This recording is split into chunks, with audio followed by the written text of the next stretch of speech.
Los saludo ahora a ustedes formalmente, bienvenidos, programa número 30 de Desafío 2018 aquí en la pantalla de C5N ya en la cuarta temporada. El miércoles es un día clave. El miércoles en el Senado se va a votar a favor o en contra del proyecto que ya tiene media sanción en diputados para legalizar el aborto. Ya se conocen las posiciones a favor y en contra, hubo extensísimas exposiciones en Comisión de Diputados, en el debate en la Cámara de Diputados, en los medios, en las radios, en la televisión, hubo muchas palabras, las posiciones ya se conocen. Por lo tanto, nos parece que, y además el miércoles va a haber debate de los senadores en el recinto. A lo largo del programa, en lugar de palabras, nosotros vamos a tener imágenes. El estudio se va a ir vistiendo de verde. Vamos a tener artistas, militantes, femeninos, con intervenciones diversas que van a ir viendo cómo van a ir vistiendo de verde. Que va a ser un posicionamiento del programa frente al miércoles y además va a adornar con arte, con creatividad, el programa que va a tener altísimo contenido político porque nos vamos a referir a eso que le decía al gato como tema central, el Gloria Gate. Para empezar, ¿qué fue lo que más se discutió? ¿Cuál fue la polémica desde que el miércoles pasado estalla este caso? La discusión, las preguntas más habituales fueron lo que aparece en los cuadernos o en la fotocopia de los cuadernos para ser estricto. ¿Es fielmente lo que sucedió, dicen unos, o lo que aparece en las fotocopias de los cuadernos es toda una operación, es un invento para, fundamentalmente, perjudicar al kirchnerismo? Y se encuentran posiciones muy maniqueas. O se cree una cosa, hay un grupo que crea críticamente que Centeno describía fielmente lo que veía como chofer de Barata, y están los que acríticamente creen que nada de eso es cierto, que todo es un invento, que todo es una fábula para perjudicar a Cristina, Devido, Barata, al kirchnerismo en general. Les cuento que yo tengo mis dudas sobre lo que figura en la fotocopia de los cuadernos. Hay cosas que no me terminan de cerrar. Por ejemplo, que no esté el cuaderno original, la precisión en la cifra, me llama mucho la atención que Centeno se haya enterado de tantos números. Puede ser que me suena razonable que Barata hablara por teléfono, le contara de cuánto recibió en un bolso, en dos bolsos. Ahora, en cada caso, me llama la atención. Me llama la atención también cómo Centeno dijo una cosa, después se desdijo. Ahora, me parece que los cuadernos han perdido centralidad en este caso, que llamémoslo Gloria Gate, estamos viendo un conocido cuaderno Gloria. ¿Por qué digo que me parece que están perdiendo centralidad? En primer lugar, porque Centeno habló y ante el juez y el fiscal, en principio, más allá del secreto de sumario, se sabe que básicamente confirmó lo mismo que aparece en la fotocopia de los cuadernos. Con lo cual ya hay un testimonio que, si ustedes quieren, en alguna medida reemplaza a el cuaderno, a los cuadernos. Pero además pierde centralidad, no digo que pierde del todo, pierde centralidad porque ya hay arrepentidos. Ya hay 4 arrepentidos que le dan veracidad, al menos en parte, a lo que Centeno describió, que había pagos con bolsos. Eso fue confirmado, si bien dicen que con algunas inexactitudes, por los 4 arrepentidos que ya tiene la causa. Ya les presentamos a Maximiliano Rusconi, el abogado de Devido. Vamos a estar entrevistando a él. También hay una mesa de periodistas especializados en temas judiciales para conocer cómo ellos están analizando, están viendo qué información tienen sobre el caso. Y José Nathanson, en su columna, va a analizar los impactos de la corrupción en general en las sociedades, en cualquier y particularmente en este caso. Pero antes, un par de comentarios vinculados al Gloria Gate.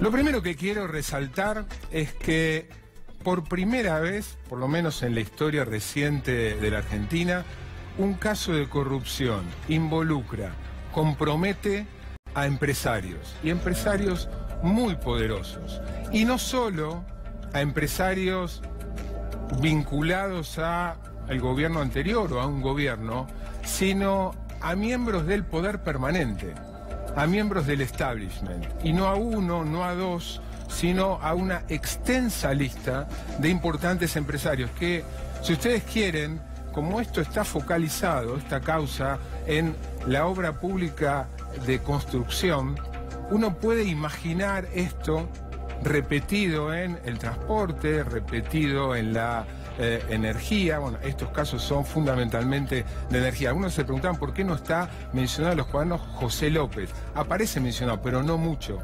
José López, el que llevó los bolsos al convento, porque él se encargaba de obra pública y Rodolfo Barata se encargaba de construcción. Quiero compartir con ustedes, ya se hizo a lo largo del programa, pero quiero reiterar para que vean la lista, el nivel, la envergadura de los empresarios que están comprometidos. En primer lugar, si no es el grupo más importante en la Argentina, está entre los tres primeros. El grupo Techin, ya saben ustedes, el que veían ahí es el principal accionista, el número uno del grupo Techin, Paolo Roca. Ya saben ustedes que hace horas detuvieron a el que está mencionado en los cuadernos del grupo Techin, Héctor Zabaleta. En segundo lugar, la empresa de la familia Macri, una de las empresas de la familia Macri, IEXA, ya saben ustedes, hoy declaró extensamente tratado en el programa del Gato, el primo Ángelo Calcaterra, y había estado detenido Sánchez Caballero, dos que reconocieron haber pagado. Ellos dicen haber pagado para las campañas. Será tarea del juez, si es que quiere ir a fondo. Pagaron para las campañas, dónde está sentado, con qué dinero, era coima. Todo eso parece una estrategia como para no ir hacia la justicia penal, sino hacia la justicia electoral, hacia la justicia, la ley electoral, que es más blanda que si se hubiera pagado coima. Pero sigamos con la lista. Tenemos ahí al grupo Rollo, también histórico de la patria contratista. Aldo Rollo es quien estás viendo en línea. El que sigue es una empresa cuyo nombre no es tan conocido, pero es realmente muy importante, muy poderoso en el sector de energía. Albanesi. Está preso, la persona que estás viendo, que se llama Armando Lozón, es uno de los que está detenido. Seguimos con Corporación América, de Eduardo Eurnequian, que se ha diversificado y fuerte hacia la energía y hacia la construcción, y por supuesto mantiene el negocio de los aeropuertos. En sexto lugar de esta lista de 15 está Pescarmona. Quien estás viendo ahí no es Pescarmona, sino Francisco Valenti, también detenido, es uno de los detenidos. Sigue Isolux, una filial de una multinacional española que formó parte, entre otras cosas, del proyecto del Tren Bala y de varios otros. Su representante, en su momento desplazado desde España, de Goicoechea, es otro de los arrepentidos. Sigue la lista con Esuco, una empresa tan importante, quien estás viendo, Carlos Wagner, fue presidente de la Cámara Argentina de la Construcción durante varios años, cubriendo casi todo la etapa del kirchnerismo. Carlos Wagner está preso. Sigue Emgasud, otra empresa muy importante. Alejandro Ivanisevic es quien estás viendo en pantalla, es otro de los arrepentidos o que confesó. E insisto, casualmente con la misma estrategia que Calcaterra, con el mismo argumento que Sánchez Caballero y con el mismo argumento que de Goicoechea, el de Isolux. Los cuatro dijeron que no es que pagaban coimas, sino que se presentaban como víctimas obligados por la extorsión del gobierno a hacer aportes a la campaña. Y les explicaba recién, el motivo es zafar de un delito penal para estar bajo el criterio de la ley electoral. Sigamos con la lista. Supercemento, otra de las empresas históricas, en su momento tuvo negocios con combinación con el grupo Macri. Electroingeniería, esta sí es una empresa que estaba, si ustedes quieren, vinculada muy vinculada al gobierno anterior, parte del proyecto político del gobierno anterior, pero es la única. El resto son todas empresas permanentes del poder. Seguimos con Uribe Larrea, que un empresario del sector agropecuario que se diversificó hacia la construcción y la energía con la empresa Uribe Larrea Construcciones Sociedad Anónima, EMEPA, del grupo Romero, que tiene la hidrovía y otros negocios. Hace horas fue detenido, es uno de los 2 detenidos hoy junto al de Techín, Rodolfo Poblete, uno de los directivos de EMEPA. BTU, otra empresa importante en el rubro energético, está detenido desde el miércoles pasado, la persona que estás viendo ahí en pantalla, que se llama Carlos Mundin. Y por último, otro detenido de la empresa Sociedad Latinoamericana de Inversiones, Claudio Gassman. Entonces, no hay en la historia un caso que comprometa, que tenga como imputados, como sospechosos y detenidos a empresarios que forman parte del poder permanente del país desde hace mucho tiempo. Lo que le da a este caso una relevancia histórica inusual, inédita, como nunca antes.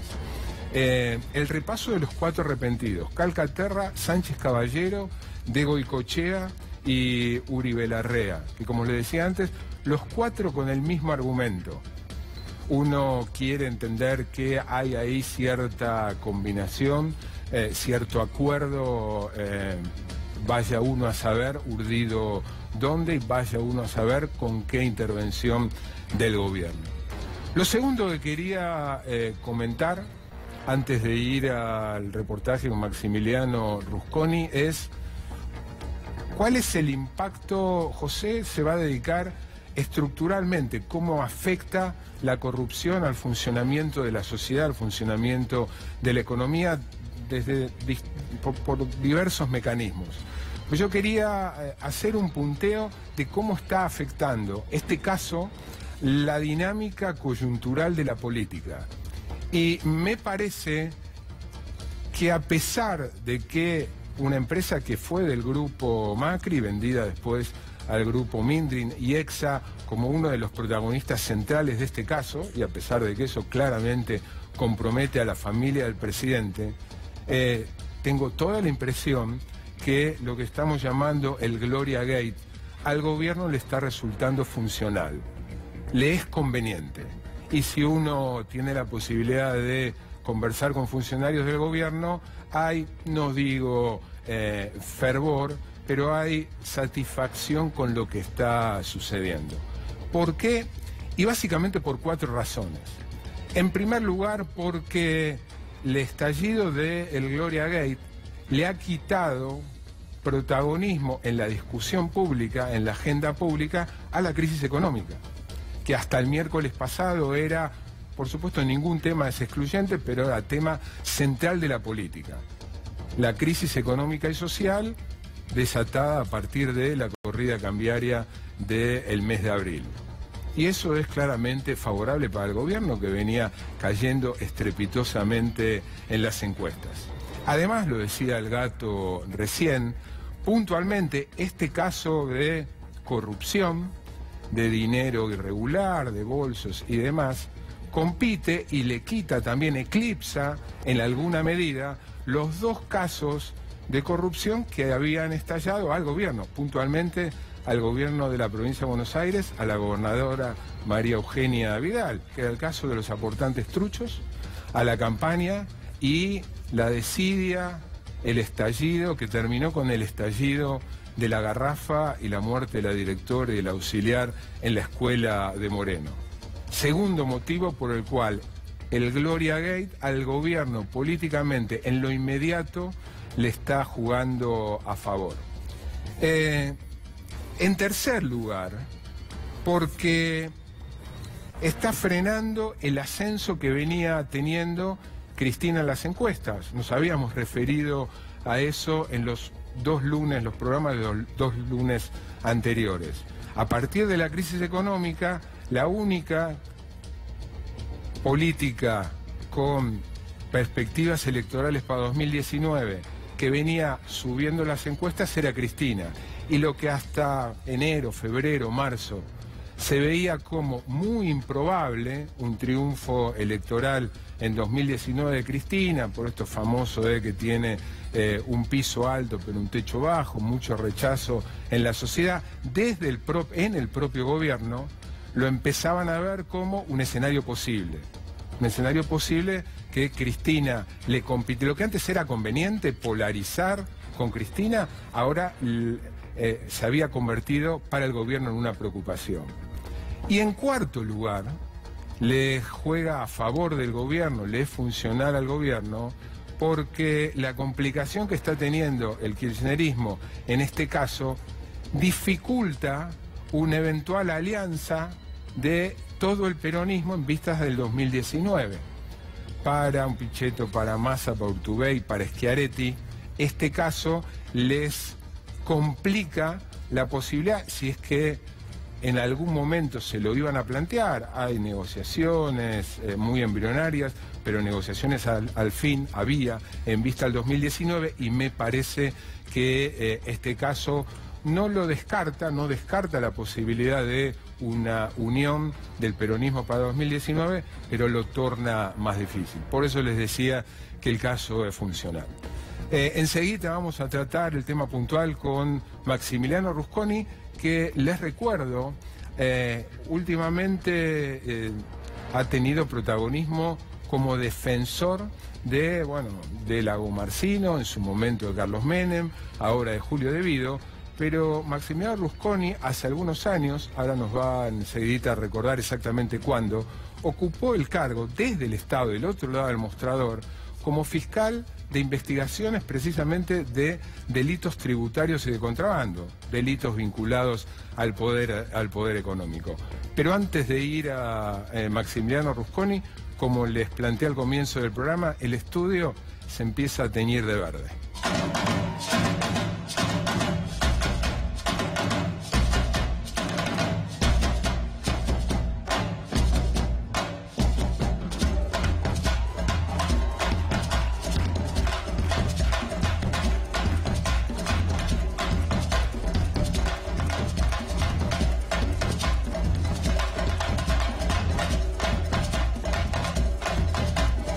Se empieza a teñir de verde con muchas mujeres y con mucho arte.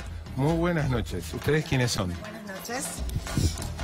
Sí, nosotras venimos en representación del colectivo de Poetas por el Derecho al Aborto Legal, que es un colectivo de mujeres autoconvocadas que estuvimos leyendo afuera del Congreso estos martes verdes poemas y que hace poco editamos este libro de poesías.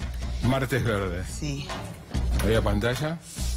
¿Y van a estar aquí haciendo qué? Escribiendo una poesía coral con fragmentos de determinadas poesías que aparecen en este libro y leyendo. Sí, ¿Prometen después leer una? Por supuesto, ¿sí? a eso venimos. Muchas gracias. ¿Y ustedes quiénes son? Muy buenas noches. ¿Qué tal? Buenas noches. Somos del Movimiento de Mujeres Mumalá. Mumalá. Mujeres de la Matria Latinoamericana. Y estamos interviniendo. Interviniendo pañuelos, una acción que hicimos el domingo frente al Senado, como otra manera de exigir el derecho a que las mujeres podamos decidir sobre nuestro propio cuerpo y exigirle a los senadores, por supuesto, que voten en sintonía con la demanda y el reclamo masivo de la sociedad. Después nos van a mostrar lo lindo que quedan los pañuelos. Así es. Muchas gracias. Bienvenida a las 3. ¿Ustedes quiénes son? Bueno, nosotras vinimos en representación del colectivo Línea Peluda. Línea Peluda. Línea Peluda, así es. Somos un colectivo de más de 1000 dibujantes de todo el país. y vinimos a hacer un poco lo que hicimos cada martes verde en el Congreso, que es dibujar y pegar en las paredes del Congreso. Una vez rodeamos el Congreso entero dando la vuelta a la manzana de dibujos que piden por el aborto legal ya. Bueno, vamos a estar a lo largo del programa mostrando lo que hace Mumalá, Línea Peluda y el colectivo, recuérdenos, Poetas por el Derecho al Aborto, para vestir de verde este programa en vista, para fijar posición y poner un poquitito de arte en este lunes en vista de lo que va a suceder el miércoles. Ahora vamos enseguida a entrevistar a Maximiliano Rusconi.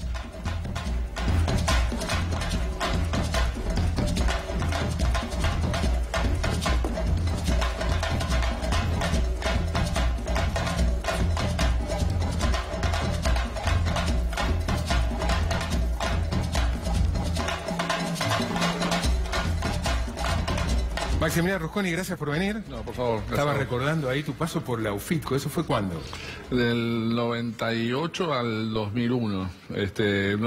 Digamos, en realidad, en el marco de un modelo de organización del Ministerio Público que era organizar estructuras especializadas en diversos delitos, y el más importante en ese momento era la evasión tributaria, y armamos una unidad especializada que fue muy exitosa. Entonces, ¿por qué no se mantuvo con el mismo modelo?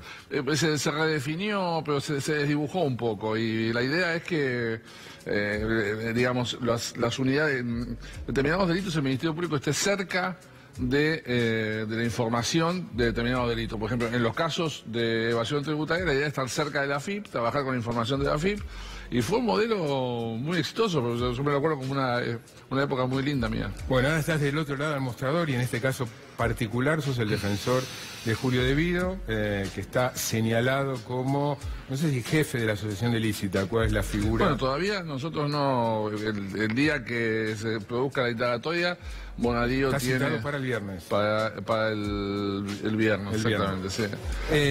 Planteaba yo que para algunos todo esto es un fiel reflejo de lo que pasaba, para otros es un invento y una operación para perjudicar debido a Cristina y demás.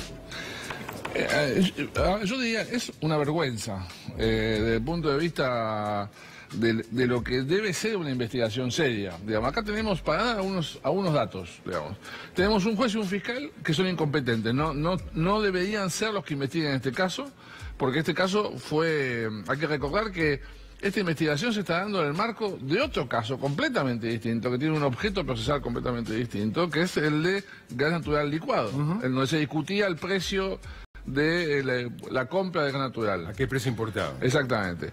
En donde Bonadío no dejó irregularidad por hacer, ¿no? Es decir, hay que recordar que el perito Cohen, al cual Bonadío le dio una trascendencia enorme, resultó que era un perito que había obtenido información copiando de sitios de internet tipo Rincón del Vago, una cosa así, y estableciendo unos parámetros absolutamente insostenibles.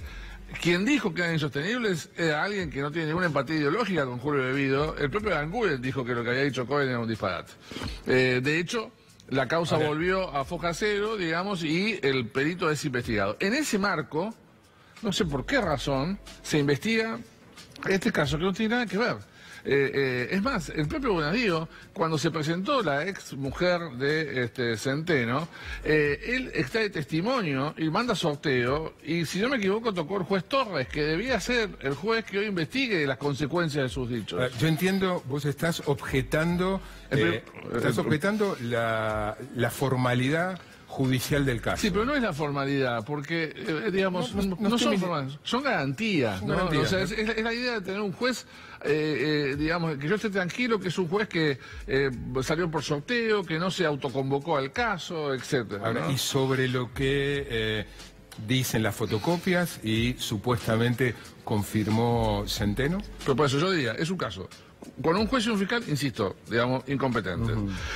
Un caso que se autoproclamó como el caso de los cuadernos, ¿no? Vos digamos, presentás el caso como el Gloria Gate. Bueno, los cuadernos no estuvieron nunca en contacto con la justicia, ni medio segundo. Nosotros, en algún sentido...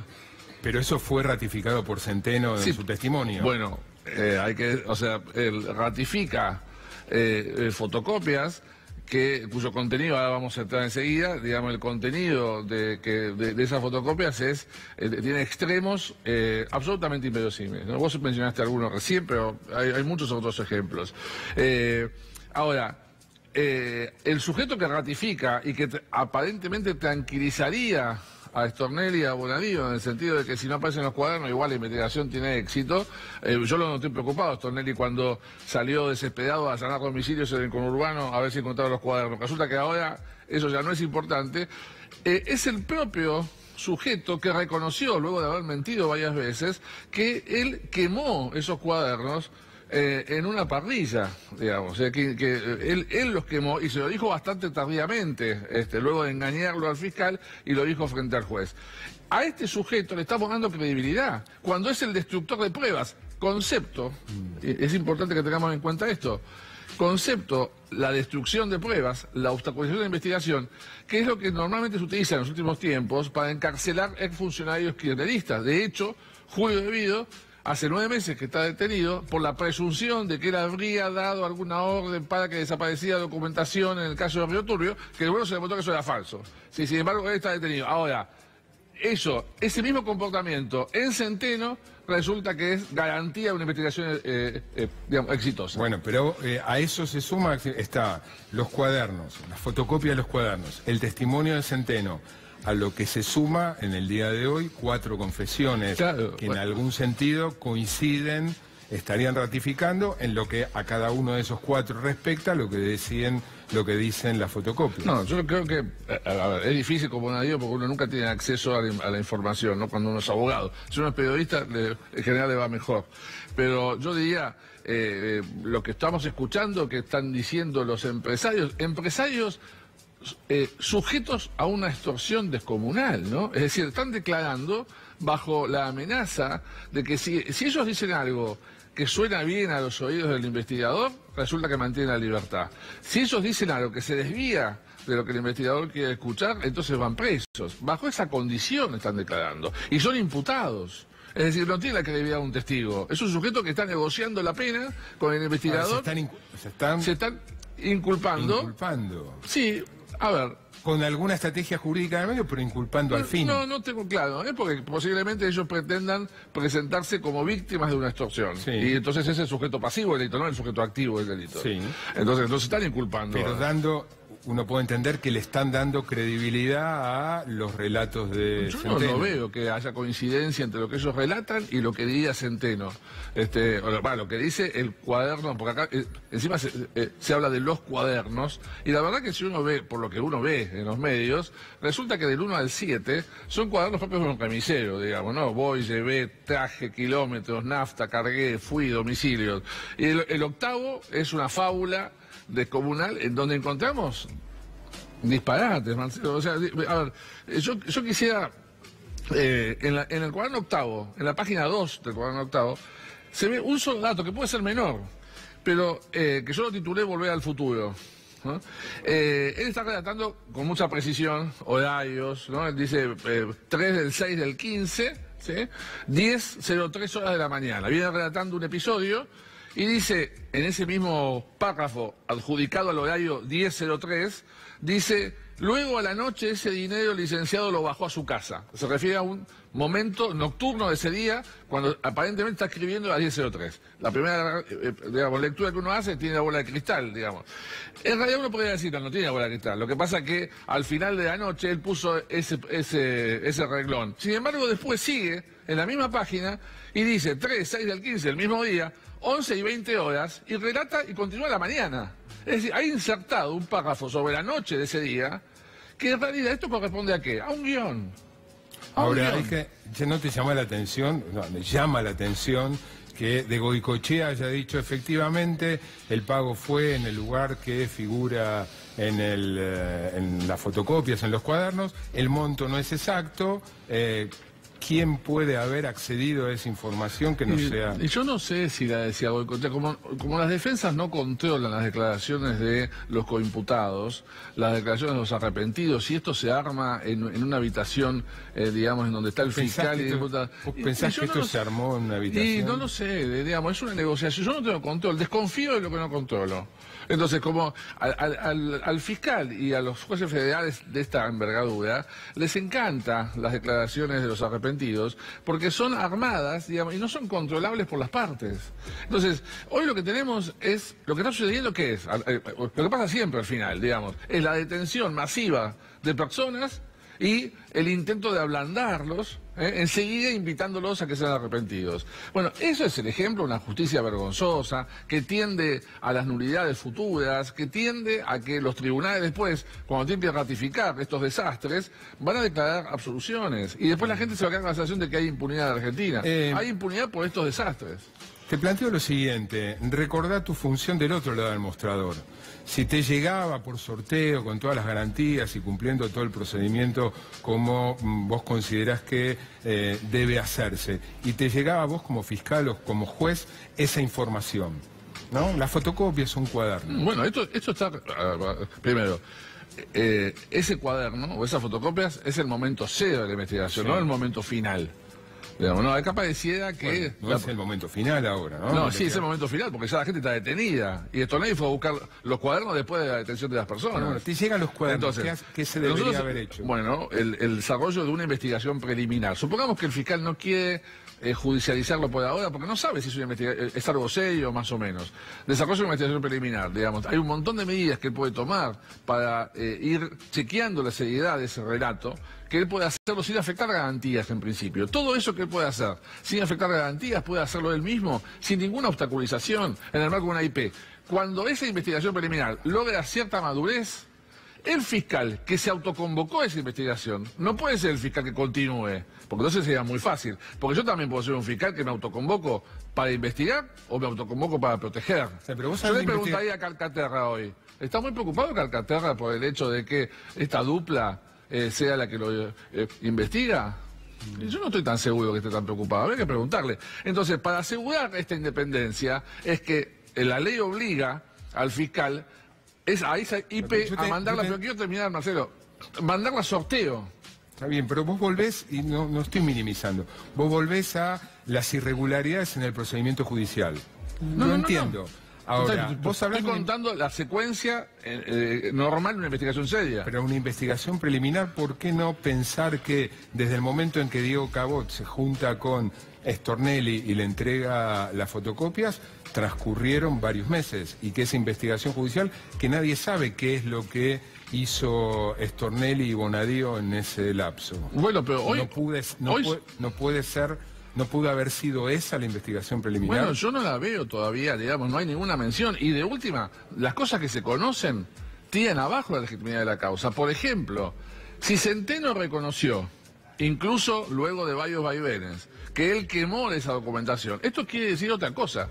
Quiere decir que la circulación de esa información es contraria a la voluntad de Centeno. Él no estaba de acuerdo con que esos cuadros estén circulando. Bueno, eso es lo que dijo Bacigalupo, eso bueno, es así. Él no pero estaba eso, de acuerdo. bueno, fantástico, entonces quiere decir que él se la robó, esa documentación, o se la gustó. Eso se llama el origen de la... Alguien le quitó la información sin voluntad de Centeno, ¿sí? Esto está claro. Centeno le presta, le dice, guardame esta caja, Bacigalupo se la entrega al periodista, y el periodista... Por eso, cuando Bacigalupo le entrega la información violando la indicación de Centeno, se trata de haber hurtado, violando secretos, le hurtó esa documentación. ¿Y eso le quita valor? Por supuesto, porque en el origen hay un ilícito, eso es un fruto de un árbol envenenado. Eso es como si hubieran torturado a Centeno. Yo tengo información que yo no quiero dar, no soy funcionario público, ¿sí? Si yo quiero guardar esa información, tengo derecho republicano, constitucional, a quedarme con mi información. Y si alguien me la quita contra mi voluntad, eso hace que esa información que está circulando sea ilícita. No se la quitó, en realidad lo que hizo es entregársela a un periodista. Bueno, la información la tenía él. Está bien. Guardámela. Cuando yo te digo guardámela, Marcelo, te estoy diciendo, el ámbito mío de custodia se extiende a vos a partir de ahora. Si vos lo sacás de tu ámbito de custodia, lo estás sacando de mi ámbito de custodia. Y por lo tanto eso es un ilícito. ¿Sos consciente de que, más allá de todo lo que vos decís, en una parte muy considerable de la población, la idea, el imaginario es que los hechos suceden más o menos como los relata Centeno? Mira, es posible, pero a esa gente hay que decirle, no hay mejor camino para luchar por un país transparente que hacer las cosas bien. Y esto es hacer las cosas mal. Y cuando uno cree que hay mucho ruido en un lado, quizás está tapando otras cosas. Y ojo, que a veces creemos que este camino es exitoso y no sabemos el costo que tiene en términos de no conocer la verdad en otro camino mucho más dañino para la economía de Argentina o para la transparencia de las instituciones. Yo creo, esperemos, porque es posible que aquí se estén tapando cosas y no esclareciendo cosas. ¿A qué te referís? ¿Te referís a los hechos de conocimiento Me refiero público? a que hay algunos empresarios que van a estar tranquilos, no están preocupados. ¿A quién te referís? A los empresarios vinculados al gobierno, digamos, está claro, Marcelo. O sea, digamos, hay una estrategia común en los empresarios vinculados al gobierno que están representados, además, si no me equivoco, yo no voy a hacer nombres porque hay gente que además respeto profesionalmente, pero son el mismo estudio de abogados. ¿Te referís a los empresarios vinculados en esta causa? Sí, claro. Que le está haciendo fenómeno, ¿eh? Digamos, consiguen la libertad enseguida, con exhibiciones de prisión, en 2 segundos. Los otros no. Los funcionarios no. Los empresarios que están vinculados con el gobierno actual, les va bárbaro. ¿Cómo pensás que sigue? No, yo creo que obviamente los cuadros no van a aparecer y yo no estoy seguro de que esto sea una mala noticia para el fiscal y el juez. Yo creo que la mala noticia es que aparecieran, sobre todo el cuaderno octavo. Me parece que lamentablemente las defensas van y con buenas razones van a plantear, nosotros vamos a plantear muchos obstáculos. Yo, por ejemplo, cuando declare Julio Debido, la primera pregunta va a ser de la defensa al juez. Le voy a decir, escúchame, dígame cuál es el acto de Julio Debido que usted le atribuye. O sea, en un indagatorio uno tiene que definir una acción, un día, un hecho. Bueno, ¿cuál es el acto de Julio Debido, además de comer helado de San Bayón? Jefe de asociación ilícita. Eso no es un hecho, eso es una invocación que lo que les gusta hacer a los jueces y fiscales es invocar una norma, el hecho, qué día, cuándo y dónde. Esa es la pregunta que tiene que responder Bonadío. Y tiene que responder también cuál es la prueba de cargo que sostiene ese hecho que le atribuye. Y esto no va a suceder seguramente y por lo tanto el acto va a ser nulo. ¿El no podía no saber no es una figura jurídica? A ver, bueno, el no podía no saber, normalmente viola un principio constitucional, digamos. Hay que demostrar que él sabía, no es que no podía no saber. Ahora, yo diría, yo plantearía en todo caso, si ese es el camino, es un camino bastante divertido para el actual presidente. Porque cuando Calcaterra hoy declara de que fue extorsionado, y lo obligaron a hacer aportes para la campaña, etcétera. Bueno, esto es un delito de acción pública. Él es el primo del presidente. El presidente era funcionario público. ¿A dónde hizo la denuncia Mauricio Macri en su momento de este hecho? Él no podía no saber. ¿Asumís que Calcaterra en algún momento le contó a su primo? No sé, digo, ¿de algo hablaban o no?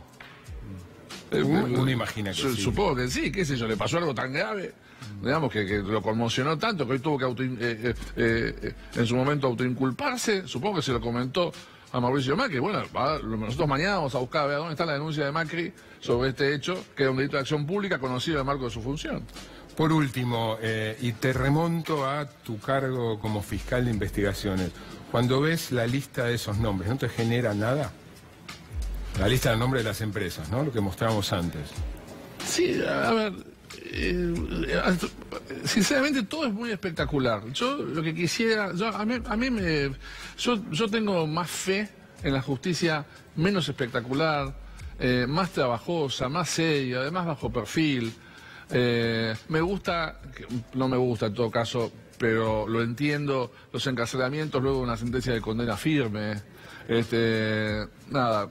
Esto de encarcelar masivamente, dañar tan fácilmente la honorabilidad de las personas, digo, me parece que después la justicia siempre es como que la justicia siempre está detrás de la agenda que se impone en los medios, ¿no? Y me parece que esto habla mal del país. Esto no son buenas noticias, son malas noticias. Por último, y agrego una, en el tiempo que transcurrió desde que recibió la justicia de parte de Cabot los cuadernos, hasta las detenciones... Los cuadernos, la fotocopia, ¿no? La fotocopia de los cuadernos, hasta las detenciones del miércoles. ¿No pudo haber habido un avance significativo en la investigación? Y bueno, yo, por ejemplo, el mejor avance hubiera sido que encuentren los cuadernos. Ni los cuadernos consiguieron. Bueno, ¿Qué avance puede haber? Si el primer contacto con Centeno fue ahí, en esos días, digamos, los cuadernos los sale a buscar después del diálogo con Centeno. O sea, yo no sé qué hicieron. ¿Cómo va a declarar debido? No, eso vamos a decidirlo, digamos. Yo tengo ciertas objeciones. Yo quiero escuchar la imputación primero. Digamos, si hay una imputación precisa, veremos qué hacemos. Pero estoy convencido ¿Va de que... a ser presencial? No, vamos a pedir... normalmente el juez Bonadío es el único que él le encanta hostigarlo y mortificarlo a Julio De Vido, pero nosotros hemos tenido varias decisiones de jueces y tribunales que nos permiten que, estando encarcelado, obviamente no por voluntad propia, Julio De Vido declare bajo videoconferencia, algo que está inducido por la Corte Suprema. Ya lo hizo varias veces. Entonces vamos a pedir, creo que lo hemos pedido hoy o mañana, vamos a pedir que declare bajo esa modalidad. Maximiliano, gracias por venir. No, gracias a vos. Nos vamos ahora, como presentamos al principio en la columna de José, el impacto que tiene la corrupción, esta y en general, en el funcionamiento de la sociedad.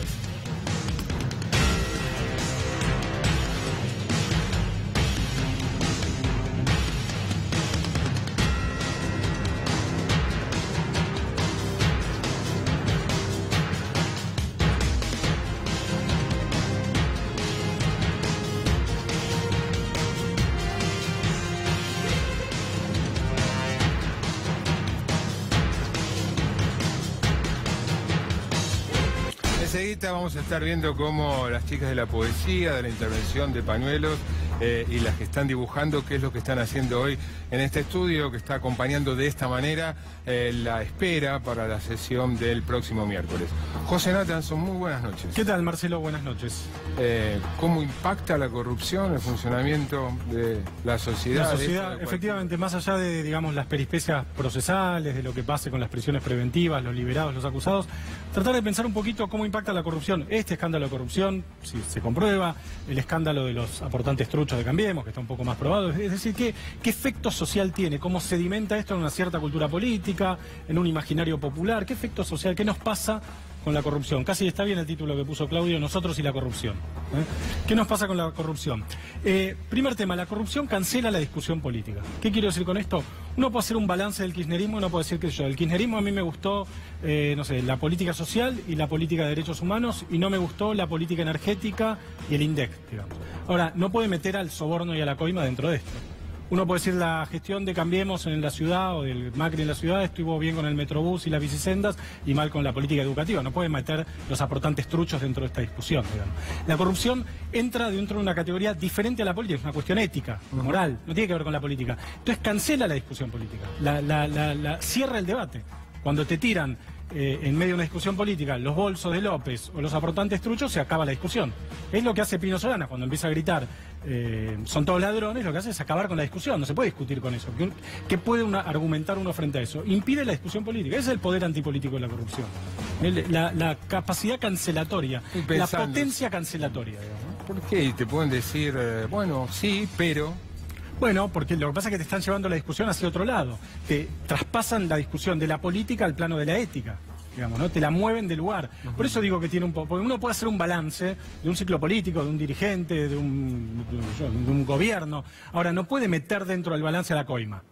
Bueno, podés meter a la coima. Ninguna persona con cierta capacidad ética, cierta dimensión ética de la vida, puede decir, bueno, sí, estuvo bien la política social, pero me parece mal que este hombre, José López, se lleve bolsos a las monjas, digamos. Ese me parece que es un primer efecto. Segundo. El segundo efecto, estira la distancia entre la sociedad y la política y la clase política, digamos. Al enchastrar a todos, es lo mismo el funcionario macrista, un ejemplo macrista, que tiene un offshore que el que no la tiene, o es lo mismo Filmus que José López o Axel Kicillof que, no sé, que Ricardo Jaime, digamos, ¿no? Que es un coimero confeso. Entonces, ese es otro aspecto. Mancha a todos por igual, aun cuando no son todos por igual. Pues la cuestión de la corrupción es un sistema, pero al mismo tiempo es un sistema que se nutre de conductas individuales. En todo gobierno donde hay corrupción, en todos los gobiernos hay corrupción, hay funcionarios que dicen sí y otros funcionarios que dicen no.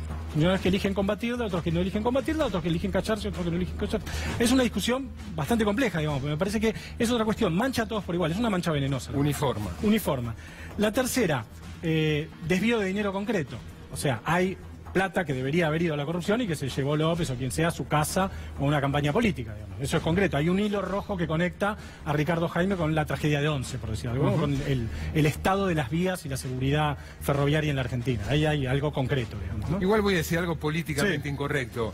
Desde el punto de vista, claro, que uno no puede cuantificar el daño enorme, gigante, no cuantificable de las muertes de Once. Sí. Al punto de vista de desvío material de fondos, de dinero concreto, es mucho menos la corrupción de lo que figura en el imaginario. Siempre es menos de lo que parece. Incluso los cuadernos, ¿cuántos son? 300 millones de dólares que dicen total, lo que proyectan. Para el presupuesto total del Estado no es significativo, digamos. De todos modos, son recursos que deberían haber ido a otro lugar. Cuarto, vamos a ver una captura de pantalla de una red interesante que se llama Tax Justice Network. Es una red de gente que lucha por la cultura tributaria, por la mejora de la recaudación tributaria, por la justicia tributaria, efectivamente, que emitió un informe interesante que dice que en el 2016 en Argentina se evadieron 21.000 millones de dólares. La evasión fiscal de la Argentina llegó a 21.000 millones de dólares. ¿Qué tiene que ver esto con la corrupción? Que la corrupción afecta a la cultura tributaria. Es básico, digamos, ¿para qué vas a pagar un impuesto si se lo va a robar el político corrupto? Y los que creemos en un Estado grande y fuerte, creemos en un Estado que por lo tanto necesita recaudar muchos impuestos y tener mucha riqueza y mucho dinero para distribuir y para hacer política social y todo lo que tiene que hacer un Estado. Y entonces creemos que es aún más peligrosa la corrupción. Alguna vez lo dije acá. Erosiona, claro, la legitimidad fiscal del Estado y es más peligrosa todavía en los gobiernos de izquierda que de derecha. Los gobiernos de izquierda quieren un Estado grande y fuerte, los gobiernos de derecha quieren un Estado mínimo. Los que creen en un gobierno progresista o nacional popular, deberían sentirse todavía más afectados por la corrupción, porque la gente no quiere pagar impuestos cuando hay corrupción, digamos. Y la última idea, que es un poco más esotérica, pero me parece que vale la pena... Esotérica. Sí, más abstracta, digamos. Esta es una foto del centenario, Marcelo, el centenario de 1910, cuando se abrió Avenida de Mayo, la gente, momento de la Argentina potencia, digamos. Hay una falacia, yo creo que es una gran falacia de la Argentina y que la corrupción fortalece, que es la idea de que que la Argentina es un país rico con pobres. Este es un país rico donde hay pobres. Es falso, este no es un país rico, es un país pobre, o mediano, llamémoslo desarrollo medio. Mediano, un PBI, vos sabés, mediano, la clase media del mundo, diríamos. Pero hay una falacia muy instalada, muy arraigada en el imaginario popular argentino, que es la idea de que somos un país rico con muchos pobres. Y somos un país rico con muchos pobres. ¿Qué pasa? Alguien se robó la plata en el medio. Es un silogismo que un escritor interesante venezolano llama Moisés Naim, lo inventó para Venezuela, pero que se aplica a Argentina. Somos un país rico, hay pobres, por lo tanto alguien se llevó la plata. Bueno, me parece que la corrupción, al ver que hay gente que efectivamente se lleva la plata, valida y fortalece esa idea, esa falacia, que es muy peligrosa.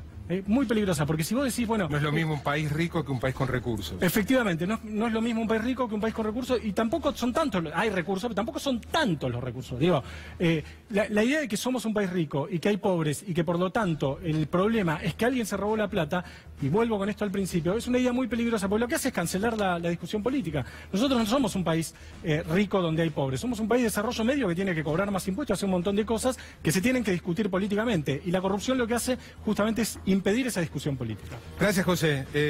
Vamos a ver cómo anda la intervención.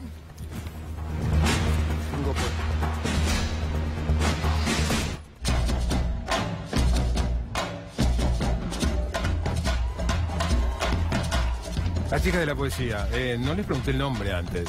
Jazmín Correa y yo, Samantha San Romero. Ajá. ¿Están? Escribiendo. ¿Están escribiendo? No, ustedes quedan para el final y nos van a leer. ¿Prometieron que van a leer? Sí. A ver cómo está la intervención de los pañuelos. Vos sos Raquel. Vos sos Raquel. ¿Vos sos? Verónica. Verónica. Ahí la cámara. ¿Y qué están haciendo otra vez? ¿Intervienen los pañuelos? ¿Rodearon el Congreso con eso? El domingo, sí. Hicimos una intervención, vinieron diseñadoras y artistas plásticas, cosa que no somos nosotras, y dejaron plasmados distintos mensajes, también un montón de gente autoconvocada que quiso intervenir el pañuelo. La propuesta era hacerlo para llevarlo a la vigilia del 8, así que un poco estamos replicando esa intervención, mostrando de esta forma innovadora otra manera de adherir al proyecto de ley. Y acá tenemos las chicas que dibujan. ¿Vos sos? Mi nombre es Thais. Thais. Magda. Magda. Celeste. Y Celeste. A ver, mostrame algunos de los dibujos. Bueno, estuvimos pegando algunos ahí, como te comentaba que habíamos hecho en las paredes del Congreso. Bueno, cada uno tiene distintos mensajes. Ahora queremos rescatar los que estamos dibujando ahora, que las muertes por abortos clandestinos son femicidios de Estado, que la maternidad obligatoria es tortura y que si la ley no sale es por un negocio millonario del aborto clandestino. Entonces son los mensajes que estamos dibujando ahora. Bueno, nos acompañan aquí hasta el final del programa, dale, ¿sí? Enseguida vamos a hablar con 3 periodistas que siguen el tema muy de cerca.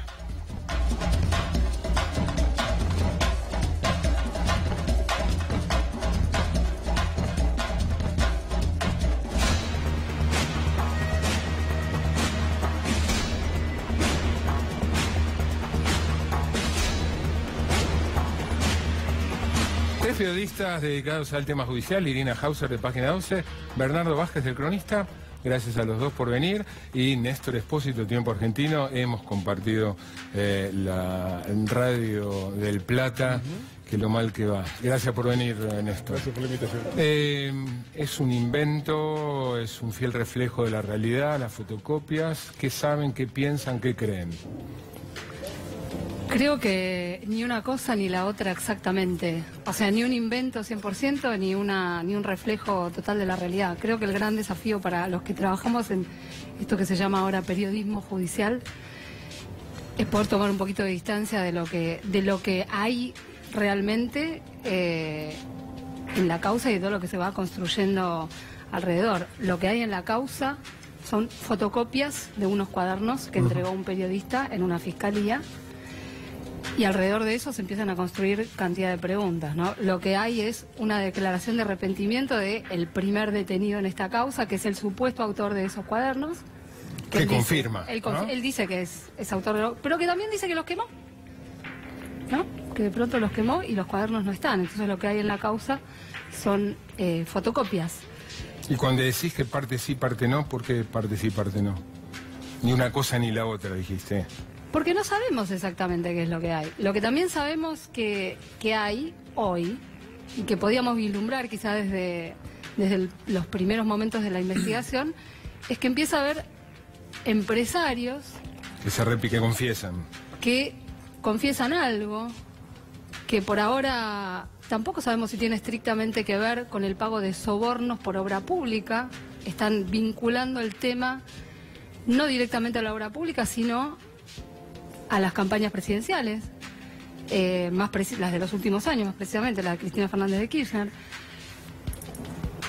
Se los toma como arrepentidos, pero todavía no sabemos si se están arrepintiendo de algo que tenga que ver con sobornos en la obra pública puntualmente, ¿sí? Si vos lees se presentaron como víctimas de una extorsión. Que se presentan como víctimas de una extorsión, queriendo mejorar su posición de alguna manera, con un relato bastante lavado, que tampoco conocemos hasta ahora en detalle, por ahí mis colegas conocen un poco más que yo, y eso es lo que hay. 3 de ellos vinculados fuertemente al grupo Macri.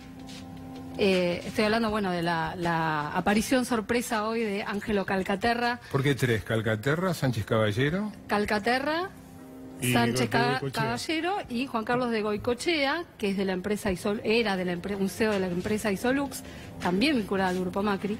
Bueno, tan vinculado al grupo Macri como con negocios con el gobierno anterior, ¿no? Exactamente, sí, atraviesa todo. En el caso de ellos están representados además por un estudio de abogados que ha sido históricamente el estudio de abogados del presidente Macri. El de estas 3 personas que estoy mencionando. Es el mismo. El mismo estudio. Entonces, por ahora te diría que para mí hay un montón de... ¿Cuál es el estudio? Es el estudio de Rosenthal. Andauru, Rosenthal, Feder, Arauz de la Madrid. Rosenthal fue el abogado Mauricio Macri en la causa del espionaje. ¿Te acordás? Las pinchaduras telefónicas en la ciudad. Sí. Entonces, por ahora lo que tenemos, a mi modo de ver, por lo menos, hay una gran cantidad de preguntas. Hay un hecho sumamente interesante, que es que sí que hay empresarios de la obra pública históricos, como vos decías, que atraviesan las administraciones que están hablando de que pagaron algún dinero por algo. Es un aspecto, sí, sumamente interesante. Creo que hay que ver acá qué grado de vinculación aparece y qué pruebas aparecen concretas que los vinculen con un hecho de sobornos en la obra pública. Bernardo. A mí me parece que lo más trascendente que está dejando esta causa tiene que ver más allá del rol de los funcionarios, del kirchnerismo, como puede haber sido también ahora con alguna causa del macrismo. Me parece que por primera vez se está poniendo la lupa sobre los empresarios, ¿sí? Y de manera fuerte, y hubo arrepentidos en las últimas horas, y también que ha habido, es una causa que, más allá de poder cuestionar de qué manera se llegaron a las pruebas, escasas en muchos casos, a la opinión de cada uno seguramente, me parece que lo trascendente es que ha mostrado una vez más, por un lado, un empresariado que hoy ha revelado con el gobierno anterior en este caso, que ha aportado probablemente de manera ilegal para campañas anteriores, y que también es afín al actual poder, ¿sí? Entonces me parece que es una causa que sacude lo político, una investigación apoyada por una investigación periodística, apoyada por una investigación judicial, que sacude lo político, que me parece que eso no podemos estar exentos, parece que ha causado un fenómeno en la última semana, y que realmente ha pegado muy fuerte, tanto en el gobierno anterior como en este, porque hay lazos que son ineludibles con los dos lados. Néstor. La actitud de Calcaterra tiene una sola explicación, que es bajarle el precio a la calificación. Si yo te pido un soborno en el cohecho, hay dos partes que están comprometidas, la que paga y la que recibe. En cambio, si a vos te presionan de manera tal que no podés resistirte a entregar, ese es otro delito que se llama exacciones ilegales, tiene una pena menor, y además el que se ve forzado a pagar, ese no es punible. Entonces los empresarios pasan de estar imputados a ser víctimas y se corren de la cancha, probablemente terminen sobreseídos. La otra cosa que me parece que es la más clara es que acá hay dos planos de la realidad. Uno que es el cuestionamiento, te lo decía Rusconi recién, que todo es un mamarracho, todo el procedimiento es un mamarracho, y probablemente lo sea. Ahora, la pregunta de fondo, que es determinar si lo que dicen los cuadernos es efectivamente cierto, nadie la está respondiendo, y yo no veo a nadie que salga vehementemente a decir es todo mentira. Y ahí es donde la causa empieza a hacer ruido. Porque es muy probable que todo el procedimiento... ¿Cómo? ¿Hay gente que dice que es todo mentira? ¿Quién? Bueno, ha habido todo un invento en... Ninguno de los imputados, ninguno de los involucrados directamente... Ferreira, ¿no? Es el único que negó, yo no pagué. Que no pagó coima. Y si entras a leer, a entender qué es lo que dice cada uno de los imputados, ellos dicen que aportaron plata para la campaña, lo cual vienen haciendo históricamente... Eso los cuatro supuestos arrepentidos. Sí. Dicen que se sintieron presionados, hablan de tiempos que no coinciden, pero la cuestión de fondo, insisto, si lo que dicen los cuadernos, si esa descomunal cantidad de plata negra, producto de la corrupción de las dos partes, efectivamente existió, nadie lo está reconociendo. Y es ahí donde la causa tiene un poco de envergadura en medio de tanta cosa contaminada. Fuera de lo profesional, o fuera de la tarea de ustedes como profesionales, la lectura de los cuadernos, ¿les resulta verosímil? No lo que exactamente dice, sino lo que describe. ¿Les resulta verosímil? ¿Creen que la realidad es más o menos como la reflejó Centeno o no? En el imaginario popular... No, ustedes. En el imaginario popular esto está instalado desde hace mucho tiempo. La redacción de los cuadernos es rara. ¿Bernardo? Sí, a ver, como ciudadano, leyendo un poco los cuadernos y en la primera vista que uno puede tener, justamente no como periodista, sino como sorprendido por la noticia, la verdad no me sorprende a mí, justamente, porque estamos en un país en el que la corrupción está instalada desde hace muchísimos años, como también una sensación de descrédito hacia la justicia, ¿no? Que esto me parece que es importante resaltar. La justicia, estamos hablando de una parte de la sociedad que desconfía en torno al 80% en cualquier encuesta que hay importante no cree en la justicia argentina por encima del descrédito que tiene, por ejemplo, el Poder Ejecutivo o el Poder Legislativo, cualquier Poder Ejecutivo, cualquier Poder Legislativo de turno. Por eso me parece que esto sí, realmente a mí no me sorprendió, sí me duele como ciudadano, pero también me parece que el foco importante es la falta de crédito que hay en la justicia. Y por último, Irina, te hago una pregunta sobre la profesión periodística. Seguramente se la habrán hecho ustedes. Yo quiero decir igual algo de los cuadernos, si puede ser. Dale. Algo breve. Centeno es un ex sargento del ejército. Sí. Es una persona que todo el mundo además explica que tiene experiencia en la escritura de libros de guardia. El nivel de detalle en la descripción que hace a mí me sorprende. No me sorprende que hable de sobornos en la obra pública. Creo que es algo que históricamente todos sabemos que existió y no sabemos si seguirá existiendo. A mí no me resulta verosímil, por ejemplo, que hable de sumas específicas de dinero que dice que dio adentro de bolsos que... Varias veces, ¿no? Porque... que se le haya escapado a Barata o que haya escuchado, bueno, sí, 2 o 3, pero no pero tanto. En cada ocasión describe la misma mecánica. Escribe además como García Márquez, como dijo alguien por ahí. No como García Márquez, pero con todos los signos de puntuación, con una caligrafía... Escribe como un sargento de guardia, ¿eh? Sí, pero escribe con signos de puntuación. Sí, un sargento de guardia escribe. Claro, sí, bueno, por eso detalla como si fuera un parte, ¿no? Y por último, si hubieran recibido de Basigalupo, de quien fuere, la caja con los 8 cuadernos, ¿qué hubieran hecho? Lo chequeo y lo publico al día siguiente. En cuanto lo tenga chequeado, lo publico, pero sin ninguna duda. Me queman las manos. Sí, completamente, pero además no entiendo por qué no entiendo, si podés chequear algo, no entiendo ¿Qué es lo que hubiera chequeado? La verosimilitud de lo que dice. Y habría que contarlo con mucho cuidado. Una persona, fulano de tal, que era el chofer de Mengano de cual, aportó como documentación esta historia.